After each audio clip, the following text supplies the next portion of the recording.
Hello नमस्कार प्यारे बच्चों, आप सभी का हमारे YouTube channel today current information पर स्वागत है। प्यारे बच्चों, आज के सेशन में हम क्लास 8th की सब्जेक्ट सोशल साइंस यानी सामाजिक विज्ञान की है अध्याय नंबर पहला है संसाधन, उसके बारे में चर्चा करेंगे। पहले मैं अपना परिचय करवा देता हूं आप सभी से। मेरा नाम DR हुड्डा, ठीक है ना दोस्तों। और मैं टुडे करंट इन्फॉर्मेशन के माध्यम से आप सभी को कक्षा 8th के सभी विद्यार्थियों को निःशुल्क सामाजिक विज्ञान का पूरा ऑनलाइन कोर्स करवाने वाला हूं। और ऑनलाइन कोर्स के साथ प्यारे बच्चों, मैं आपको ये नोट्स है, ये हमारे टेलीग्राम चैनल के माध्यम से आपको उपलब्ध करवा दूंगा। तो टेलीग्राम चैनल के अंदर आप जाकर के है हमारे ये नोट्स की जो PDF है वो आपको मिल जाएगी। वहाँ से आप जाकर के नोट्सों को आप अपनी नोटबुक के अंदर अच्छी से लिख करके नोट्स ज़रूर बनवाए, ठीक है ना। टेलीग्राम चैनल का नाम है प्यारे बच्चों टुडे करंट इन्फॉर्मेशन। अगर आप इनसे नहीं जुड़ पाते हो तो दोस्तों आप क्या कर सकते हो, अपने अभिभावकों के माध्यम से इसके अंदर ज्वाइन कर सकते हो। कक्षा 8th सब्जेक्ट आपका रहेगा सामाजिक विज्ञान है। पहला अध्याय के बारे में आज के सेशन में हम क्या करेंगे, चर्चा करेंगे। शुरू से लेकर अंत तक हमारे साथ जरूर जुड़िए, क्योंकि दोस्तों आपके जो क्या है ये सामाजिक विज्ञान के अध्याय है ना, एक दूसरे से कनेक्ट है, यानी एक दूसरे के साथ जुड़े हुए हैं। जुड़े हुए का मतलब कैसे समझे आप? जुड़े हुए का मतलब है दोस्तों, यानी जब पहला अध्याय पढ़ोगे तो वह दूसरे के साथ जुड़ा हुआ है, जब दूसरा और तीसरा अध्याय पढ़ोगे तो वह पहले और दूसरे से क्या है, आपस में जुड़ाव है। तो हर एक अध्याय को अच्छी तरीके से पढ़ना है, नोट्स लिखने हैं। और निश्चित रूप से अगर प्यारे बच्चों आपने ऐसा कर लिया तो A+ कक्षा 8th के अंदर सामाजिक विज्ञान के अंदर निश्चित रूप से आपका आने वाला है।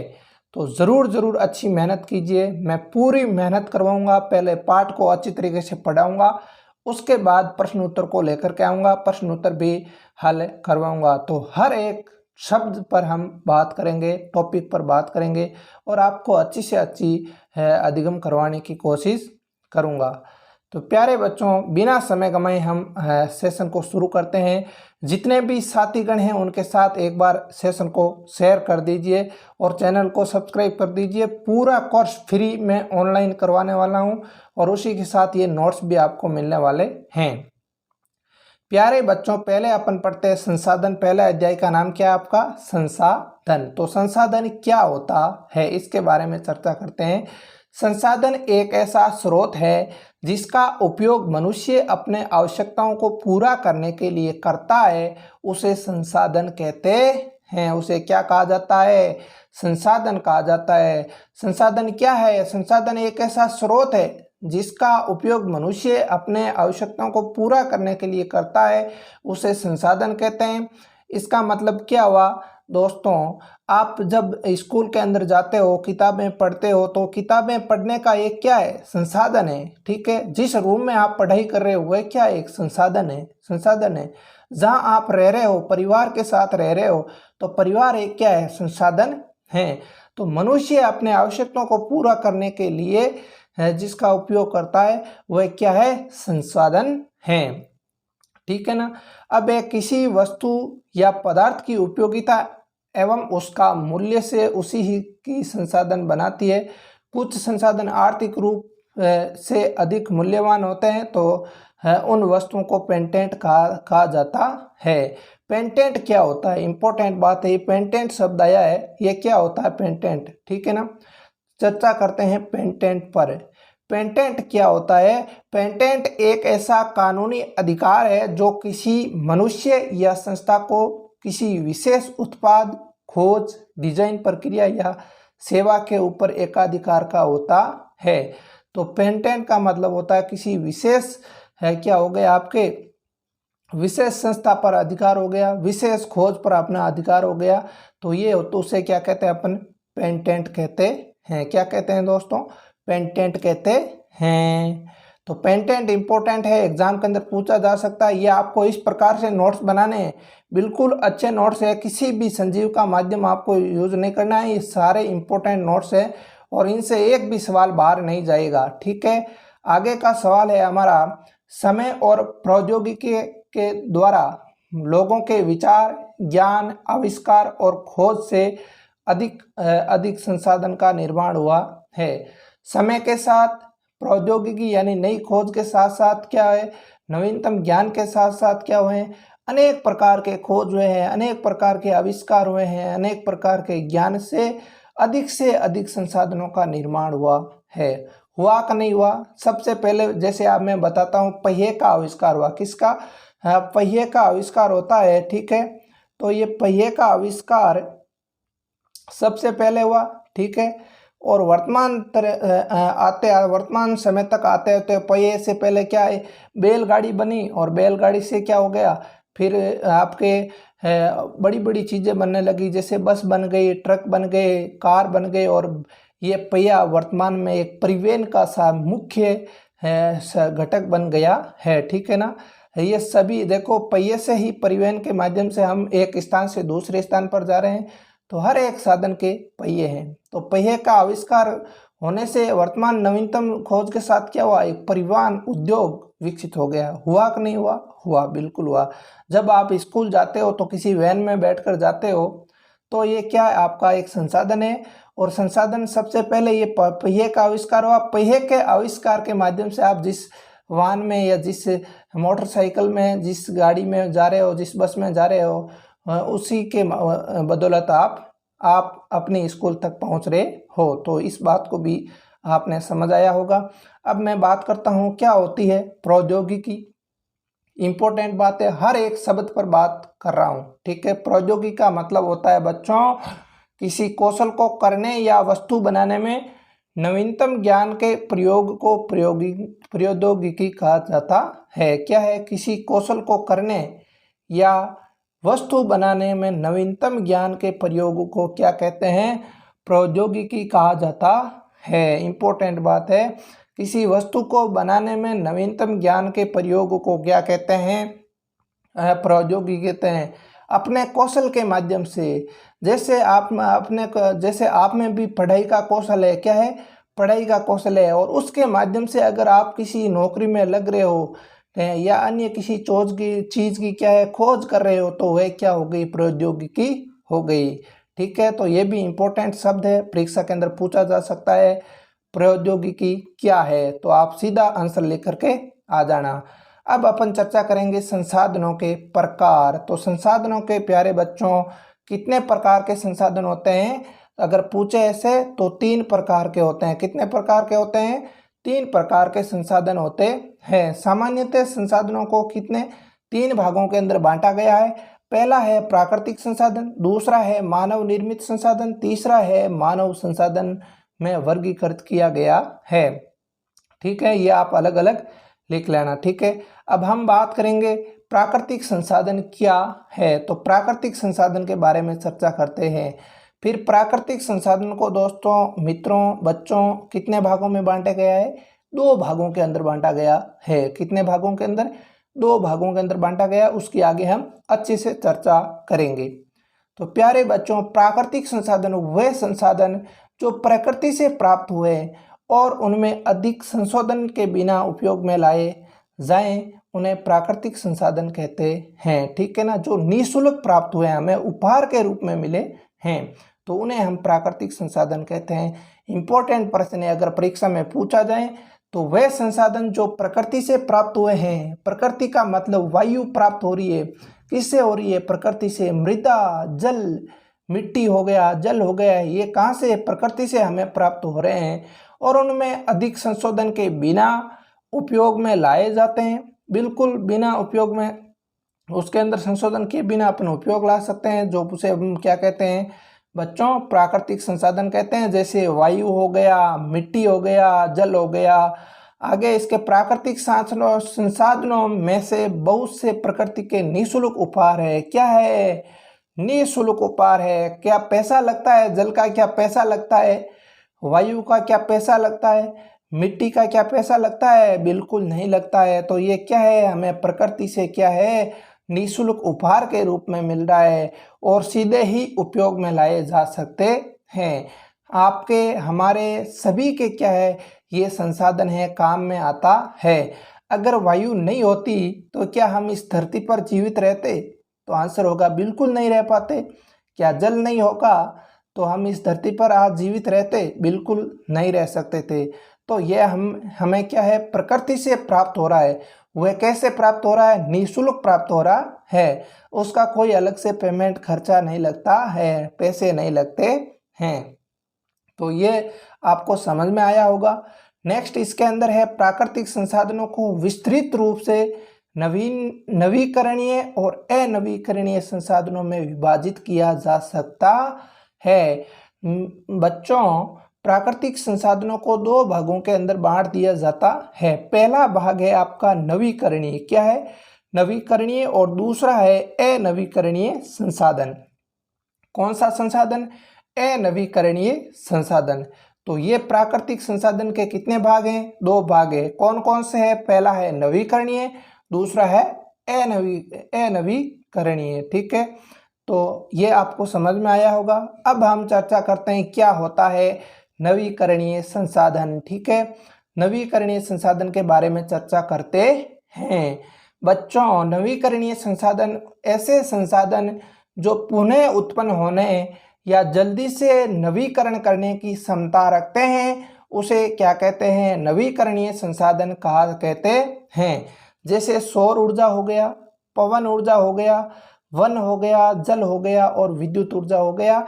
इन्हें हमें उपयोग के बाद पुनः बना सकते हैं। ठीक है ना। पवन ऊर्जा एक बार उपयोग कर ली अपने, उसके बाद उसका वापस से प्रयोग हो जाता है हवा के माध्यम से। वन हो गया, एक बार जैसे कोई पेड़ हो गया, उसका उपयोग करने के बाद उसे नए पेड़ को उगाकर उसे क्या कर सकते हैं? फिर से बना सकते हैं। जल हो गया, विद्युत हो गया, ऊर्जा हो गया। तो ये क्या है? नवीकरणीय संसाधन है। अपने घर के अंदर हर रोज विद्युत आ रही है, बिजली आ रही है, तो वह कहाँ से आ रही है? अगर उसका पुनः उत्पन्न नहीं होती तो क्या वह हर रोज आती? नहीं आती। एक दिन कहीं किसी भी दिन वह क्या खत्म हो सकती है। तो वह खत्म नहीं हुई है, इसका कारण क्या है? वो नवीकरणीय संसाधन है, उसका पुनः उपयोग हो रहा है, पुनः वह उत्पन्न हो रही है। ठीक है ना। तो इन्हें ही बच्चों क्या कहते हैं? नवीकरणीय संसाधन कहते हैं। ठीक है, कुछ नवीकरणीय संसाधन जैसे जल हो गया, मृदा हो गया, वन का लापरवाही से किया गया उपयोग उनके भंडारण को प्रभावित कर सकता है। तो ये नवीकरणीय संसाधन है। संसाधनों को जैसे जल का प्रयोग, मिट्टी, वन का लापरवाही से किया गया उपयोग, ये क्या है? नवीकरणीय संसाधनों को प्रभावित कर सकते हैं। तो अपन सभी को जितना हो सके कम से कम जल है का जो आपका है वेस्ट नहीं करना है। मिट्टी का, वन का, पेड़ पौधों को लगाना चाहिए, अच्छी तरीके से उपयोग करना चाहिए और हमारी प्रकृति को सजाना है। ये सब आप जैसे बच्चों का कार्य है। ये प्रकृति को आपको इस प्रकार से सजाना है, जहाँ जाए बिल्कुल अति सुंदर हवा आए, अति सुंदर आपका क्या हो, माहौल हो, अति सुंदर तरीके से अपन पढ़ाई हो। जहाँ माहौल अच्छा होगा पढ़ाई भी वहाँ अच्छी होगी। सभी जो बच्चे हैं अपने घर में एक एक वृक्ष है वो ज़रूर लगाएं, क्योंकि एक वृक्ष है वो जीवन के अंदर कितने पक्षियों को, कितने मनुष्यों को कितनी ऑक्सीजन देता है।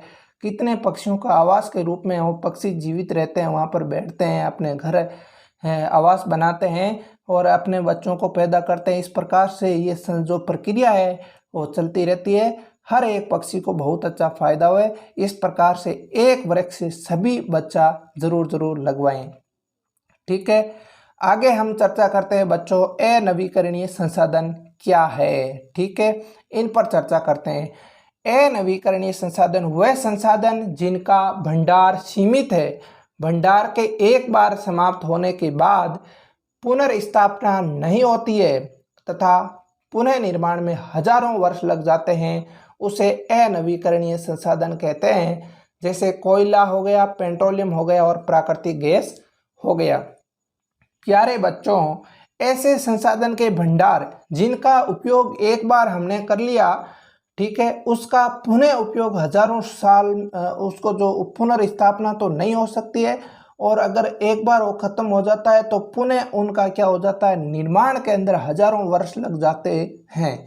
जैसे कैसे लग जाते हैं गुरुजी, हमें तो समझ में नहीं आया। अगर पेट्रोल जैसे 1 लीटर पेट्रोल है, आप 1 लीटर पेट्रोल के माध्यम से 2 दिन स्कूल जा कर के घर लौट गए अपनी मोटरसाइकिल के माध्यम से, अपनी बाइक के माध्यम से, क्या वह पेट्रोल वापस बनेगा? बिल्कुल नहीं बनेगा। तो वो कहाँ से आएगा बच्चों? वह आएगा, लेकिन आ तो सकता है, लेकिन उसका पुनः निर्माण तो नहीं होगा ना, बिल्कुल पुनः निर्माण नहीं होगा। अगर इसका सही यूज नहीं होगा तो उसके पुनः निर्माण के अंदर हजारों वर्ष लग जाते हैं, ठीक है ना। कोयले हो गए, प्राकृतिक गैस हो गई, तो ये क्या है, इनका पुनः निर्माण नहीं होता है, और पुनः निर्माण होने के अंदर क्या हो जाता है, हजारों वर्ष लग जाता है, पुनः उपयोग इनका हम नहीं कर सकते हैं, ठीक है बच्चों। तो ये अनवीकरणीय संसाधन की क्या है, परिभाषा है, इंपॉर्टेंट है, ये एग्जाम के अंदर पूछे जा सकते हैं। एग्जाम के अंदर सवाल कैसा आएगा? सवाल आएगा निम्न में से अनवीकरणीय संसाधन है। पहला ऑप्शन में देगा कोयला, दूसरा पेट्रोलियम, तीसरा प्राकृतिक गैस, चौथा आएगा उपयुक्त सभी। तो आपको करके आना है उपयुक्त सभी, ठीक है। आगे का पॉइंट है बच्चों, प्राकृतिक संसाधनों का वितरण भूभाग, जलवायु और ऊंचाई किसके माध्यम से? भूभाग, जलवायु, ऊंचाई जैसे अनेक भौतिक कारकों में विभिन्नता होने के कारण पृथ्वी पर संसाधनों का वितरण का बच्चों अर्थ होता है बंटवारा, असमान होता है, ठीक है ना, ठीक है ना। प्राकृतिक संसाधनों का जो वितरण होता है अर्थात बंटवारा, भूभाग, जलवायु, ऊंचाई जैसे अनेक भौतिक कारकों में विभिन्नता यानी अलग अलग होने के कारण पृथ्वी पर संसाधनों का वितरण यानी बंटवारे असमान होते हैं। होते कि नहीं होते हैं? जैसे मैं समझाऊं, राजस्थान के अंदर बात करूं तो राजस्थान के अंदर है आपका राजस्थान का पश्चिम मरुस्थल, ये भूभाग की दृष्टि से अलग है। जलवायु की दृष्टि से बात करें तो आपके पूर्वी राजस्थान हो गया, अलग है। ऊंचाई की बात करें तो अरावली पर्वत हो गया। इस प्रकार से अलग अलग भौतिक कारकों की विभिन्नता के कारण पृथ्वी पर संसाधनों का वितरण भी अलग अलग है, असमान है। तो ये आपको याद रखना है, इम्पोर्टेंट, मैं आपके प्रश्न यहाँ से बन सकते हैं। आगे हम चर्चा करते हैं, दूसरा है हमारा प्राकृतिक संसाधन के बाद मानव निर्मित संसाधन क्या होते हैं, इन पर चर्चा करते हैं। मानव निर्मित यानी मानव द्वारा निर्मित संसाधनों को मानव निर्मित संसाधन कहा जाता है। किसे कहा जाता है बच्चों? मानव निर्मित, जो मानव के द्वारा निर्मित संसाधनों को मानव निर्मित संसाधन कहा जाता है। जैसे लोग प्राकृतिक संसाधनों का उपयोग पुल, सड़क, भवन, उपकरण के लिए आदि के लिए करते हैं। प्यारे बच्चों, जिस घर में आप रहते हो वह घर किसने बनाया है? वह घर मानव ने बनाया है। किसने बनाया है? एक मनुष्य ने बनाया है। तो ये घर अगर मनुष्य ने बनाया है तो घर कैसा संसाधन हो गया? घर मानव निर्मित संसाधन हो गया। जिस स्कूल में आप पढ़ रहे हो वह स्कूल किसने बनाई है? वह स्कूल एक मनुष्य ने बनाई है, एक मानव ने बनाई है। तो वह एक मानव क्या हो गया? वह स्कूल क्या है? मानव निर्मित संसाधन है। क्या है? मानव निर्मित संसाधन है। उसी प्रकार से आपका पुल हो गया, सड़क हो गई, भवन हो गए, अनेक उपकरण हो गए आदि क्या है? मानव निर्मित संसाधन है। अनेक उपकरण जैसे आपका बैग हो गया, आपकी क्या हो गई है, पुस्तक हो गई, आपकी जो नोटबुक हो गई, ये सब क्या है? ये मानव निर्मित संसाधन है। अर्थात इनको किसी हर एक जो आपका उपकरण है मानव ने ही बनाया है, ये प्राकृतिक रूप से नहीं बने हुए हैं, ठीक है ना। तो आपको याद रखना है मानव निर्मित संसाधन क्या होता है, इंपॉर्टेंट प्रश्न है। मानव द्वारा निर्मित संसाधनों को मानव निर्मित संसाधन कहा जाता है, ठीक है। आगे का पॉइंट है, कुछ प्राकृतिक पदार्थ तब संसाधन बन जाते हैं जब उनका मूल रूप में बदल दिया जाता है। लोहा आवश्यक उस समय तक संसाधन नहीं था जब तक लोगों ने उसे लोहा बनाना नहीं सीखा, ठीक है। आगे हम चर्चा करते हैं मानव संसाधन के बारे में चर्चा करते हैं। किसके बारे में? मानव संसाधन के बारे में चर्चा करते हैं। क्या होता है मानव संसाधन? तो प्यारे बच्चों, मानव अपने ज्ञान से कौशल तथा प्रौद्योगिकी का उपयोग संसाधन बनाने में करता है। इसलिए मानव एक विशिष्ट प्रकार का संसाधन है। मानव अपने ज्ञान से, अपने कौशल से तथा प्रौद्योगिकी का उपयोग है अपने संसाधन को बनाने के लिए करता है, तो उसे हम क्या कहते हैं? मानव संसाधन कहते हैं। प्यारे बच्चों, इसका अर्थ हुआ, आपने आकाश में उड़ता हुआ हेलीकॉप्टर देखा होगा। तो हेलीकॉप्टर किसने बनाया? मानव ने बनाया। मानव ने कैसे बनाया बच्चों? अपने ज्ञान से बनाया, अपने कौशल से बनाया, हर एक तरीके से उसका निर्माण किया और वह उसका निर्माण करके उसको आकाश में उड़ा दिया। तो ये क्या हो गया? मानव संसाधन हो गया। यानी मानव ने अपने ज्ञान से उस हेलीकॉप्टर का निर्माण किया, उस कौशल से तथा प्रौद्योगिकी का उपयोग कर संसाधन का निर्माण कर दिया, अर्थात एक हेलीकॉप्टर को बना दिया। और मानव एक विशिष्ट प्रकार का क्या है? संसाधन है। आपको याद रखना है, इम्पोर्टेंट है, आपको समझ में आया होगा। शिक्षा और स्वास्थ्य लोगों को बहुमूल्य संसाधन बनाने में मदद करती है। शिक्षा और स्वास्थ्य लोगों को, ठीक है, बहुमूल्य यानी अधिक मूल्य वाले संसाधन बनाने के अंदर क्या करती है? मदद करती है। नेक्स्ट है अगला हमारा पॉइंट बच्चों, अधिक संसाधनों के निर्माण में समर्थ होने के लिए लोगों के कौशल में सुधार करना मानव संसाधन विकास कहलाता है। इम्पोर्टेंट प्रश्न बन रहा है एग्जाम की दृष्टि से, परीक्षा की दृष्टि से, कि अधिक संसाधनों के निर्माण में समर्थन होने के लिए लोगों के कौशल में सुधार करना मानव संसाधन विकास कहलाता है। क्या कहलाता है? मानव संसाधन विकास कहलाता है। आगे हम चर्चा करते हैं संसाधनों का संरक्षण। प्यारे बच्चों, संसाधन हम बना तो लेते हैं, फिर संसाधनों का संरक्षण यानी उनकी रक्षा, उनको बचाना कार्य किसका है? हमारा है, हम और आप जैसे बच्चों का है। तो संसाधनों का सतर्कतापूर्वक उपयोग करना और उन्हें नवीकरण के लिए समय देना संसाधन संरक्षण कहलाता है। ठीक है, संरक्षण का मतलब होता है प्यारे बच्चों उनको बचाना, ठीक है, उनको सुरक्षित रखना। ठीक है, तो संरक्षण का संबंधित आप समझ गए होंगे। संसाधनों को सतर्कतापूर्वक, ठीक है, यानी सावधानी पूर्वक उपयोग करना चाहिए और उन्हें नवीकरण के लिए समय देना संसाधन, ठीक है, संरक्षण कहलाता है। इसको मैं एक उदाहरण से आपको समझा देता हूँ। जैसे आप अभी 8वीं कक्षा के अंदर हो। कौन सी कक्षा के अंदर हो? 8वीं कक्षा के अंदर हो बच्चों, और आपके पिताजी ने आपको एक क्या दिया? पढ़ने के लिए एक बैग ला कर दिया। क्या दिया आपको? बैग ला कर दिया। बैग एक क्या है प्यारे बच्चों? संसाधन है। बैग का मतलब समझ गए? थैला। थैला एक क्या है? आपका एक संसाधन है जिसमें आप अपनी पुस्तकें, अपनी नोटबुकें, पेन, किताबें सब रखते हो। ठीक है, थैला एक संसाधन हो गया। और साल भर यानी 1 साल तक आप उसको क्या है? सतर्कतापूर्वक यानी सफलतापूर्वक उस थैले को आप रखते हो, अच्छे से यूज करते हो, अच्छे से ले जाते हो, वापस ला करके सुरक्षित रखते हो, सुरक्षित जगह स्कूल में रखते हैं, टेबल पर सही जगह रखते हो। तो सतर्कतापूर्वक आप उस बैग का उपयोग करोगे तो 1 साल तो आपका 8वीं कक्षा तो निकल जाएगी। ठीक है, उसके बाद वो थोड़ा नॉर्मल से क्या हो जाता है, कभी एक बैग की गाली टूट जाती है, कभी उसके अंदर है कुछ थोड़ा टेंका उधड़ जाता है, तो उसके लिए आपको क्या है? नवीकरण करना चाहिए। दर्जी के पास जाकर के उसे वापस सिलवा लेना चाहिए।